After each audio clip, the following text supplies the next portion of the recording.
நம்ம கொஞ்சம் கஷ்டப்பட்டோம்னா நம்மளை இளிச்சவாயா ஆக்கிடும் இந்த உலகம். அதாவது நம்ம கஷ்டப்படுறானே நம்மளை ஏமாத்திடுவோம் அப்படின்னு நினைக்கும். இந்த உலகம் இப்போ நமக்கு புரியும்.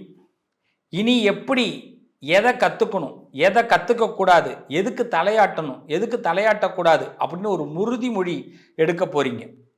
தலைவலி ஏற்பட வாய்ப்பு இருக்குது. இந்த தலையில் ஹெட் பெயின் கொஞ்சம் ஏதாவது சின்னதாக தலையில் இடிச்சிக்கிறதுக்கெல்லாம் சான்சஸ் இருக்குது. கவனமாக இருங்க. அகலக்கால் வைக்க வேண்டிய கட்டாயம் இந்த வாரத்தில் ஏற்படும். அதை பற்றி பேச வேண்டிய கட்டாயம் ஏற்படும். கவலையே படாதீங்க. ஆட்டோமேட்டிக்காக ஆண்டவன் போடுற கணக்கு திட்டம் உங்களுக்கு புரியும்.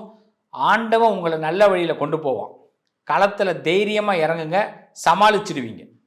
90% இந்த வாரம் உங்களுக்கு சிறப்பாக இருக்குது. கொஞ்சம் சுற்றி போடுங்க, கண் திருஷ்டிக்காக நல்லது நடக்கும். சிவனையும் சரபேஸ்வரர்னு சொல்லுவாங்க, சரபேஸ்வரரை வழிபாடு பண்ணுங்க. மிதுனம் சிறப்படையும்.